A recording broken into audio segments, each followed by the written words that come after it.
Well, hello and welcome. My name is Martin Lopez from Conscious Choosing for Flow. And as always, I have the pleasure to interview my mentor, my friend, my buddy, and the author of Conscious Choosing for Flow, Transforming Conflict into Creativity, Mr. Hayden. So Hey, without... hey, you're, Martine, good to see you, man. you're just jumping in, man. Yeah, I can't wait. Yeah, Cool. So it's been a while. Today we're going to be talking about asking questions that invoke conscious curiosity. yeah. This is so powerful. This can change our entire lives, our relationship with others, if we learn this one simple concept.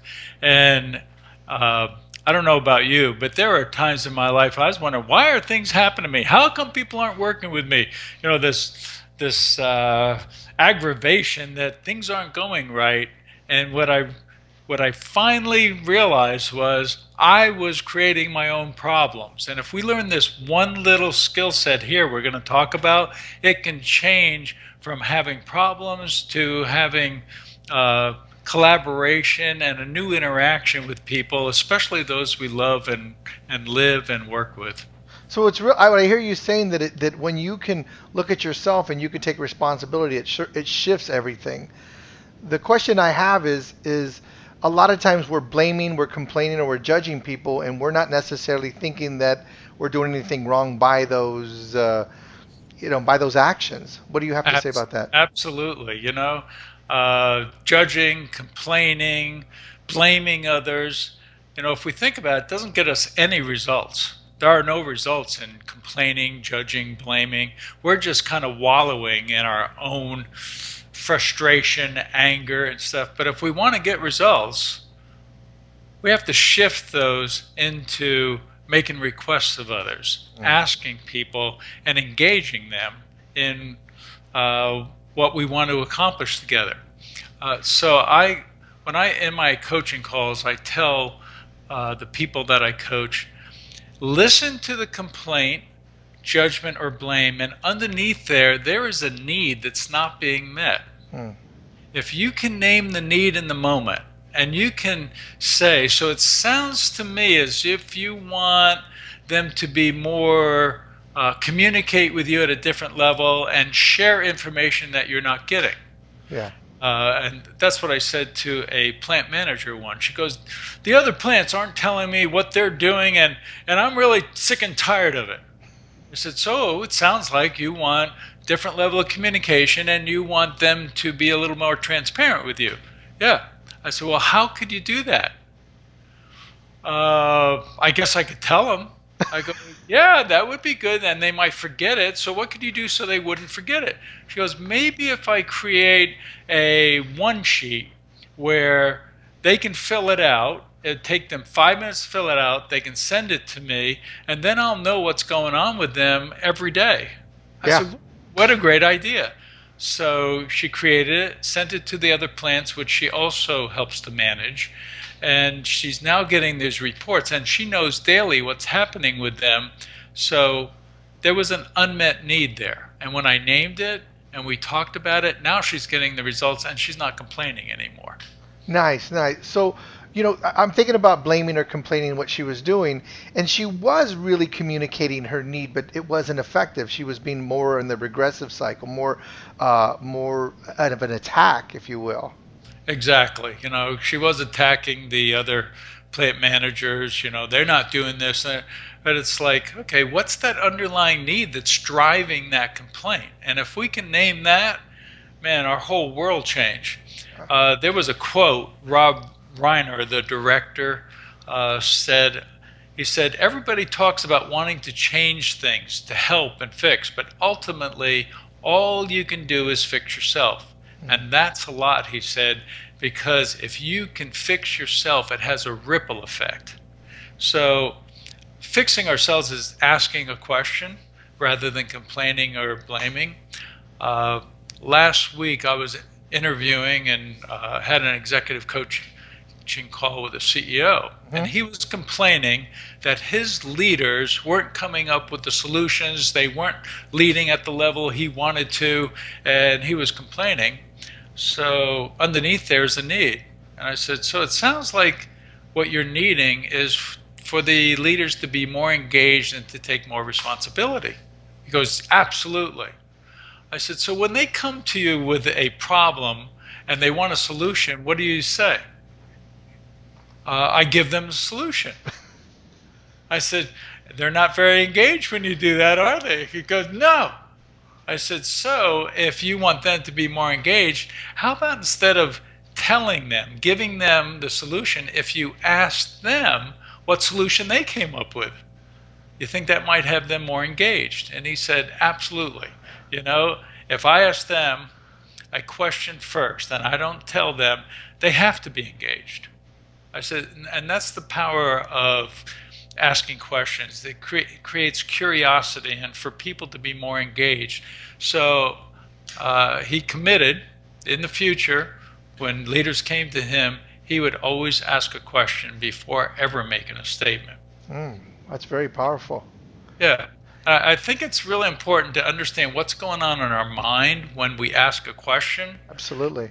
When we ask a question, we are hardwired as human beings to answer questions. You know, it's what we do. But a question forms a vacuum in the brain, and the brain can't stand a vacuum, so it immediately goes to work. And if people are angry and frustrated, and they're emotional, and they're getting out their emotions, they are in their reptilian brain that isn't really reasonable, rational, and logical. So if we ask a question, the answer to the question is in the executive function in the brain, the neocortex.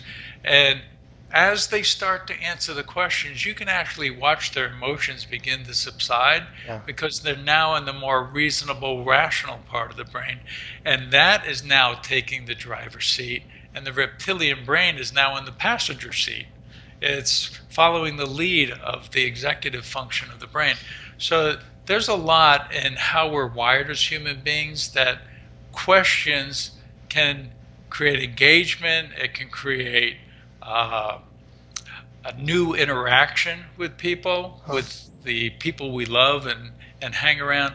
So being more curious is a wonderful tool to start using in whatever we're doing. Wow. And it sounds like what you're saying is that curiosity is not just a psychological way, but it's literally a biological way. Your biology is actually triggered with questions.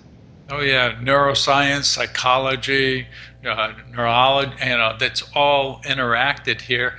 And curiosity is a wonderful tool that people know about, but don't actually use. And if we actually use it in our life, all the relationships in our lives will take on a different meaning. Or a different relationship because now we're more engaged rather than telling and forcing. Wow.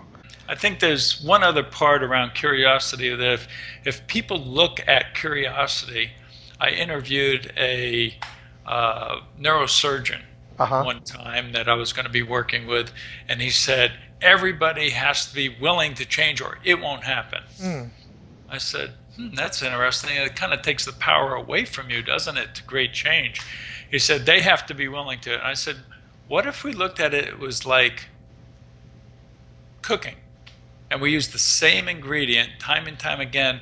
The cake or whatever we're cooking is going to sound like the same thing. But what if we added a new ingredient like cinnamon? It will change the whole taste and flavor of what we're actually doing. Yeah. That's really terrific. I see that how valuable that story is and what the psychologist is telling you. I believe that, and what I've seen is I've noticed is that whenever I ask a question, whenever I'm authentically curious, it seems to create some kind of connection with the person that really has them be curious too, and has them look for the answer of the question I'm asking. Have you noticed that? They come alive, They really do. What about this is important to you?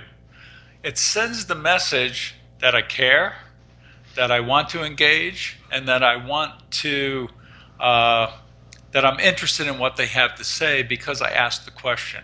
So it sends this subliminal messages to the other people, like, hey, let's have a relationship here. Let's share with each other. And I started it by asking a question. Yeah, I'm not attacking you. Maybe I was. Maybe I was attacking. Maybe I was blaming. Now I'm going to sit back and take responsibility for how I'm approaching you. And you know what I'm going to do is I'm going to give you the respect of actually asking you, how is it for you?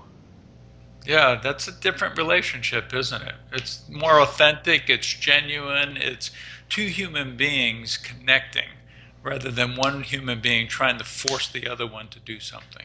And I like So, the commitment of asking the question of what you said is the CEO or the leader that you were talking about said every time he's going to ask a question because you don't always know the question you're going to ask. you know, well, you he starts don't. the question with, I'm curious, what? And then he fills it in. And So then I'm he's got to curious. figure it out. And then he has to figure it out. But he said to me, this is going to change my whole interaction with everybody, including my wife. I'm always ready to fix things. He said, most people just want to be listened to and be engaged rather than me fixing it.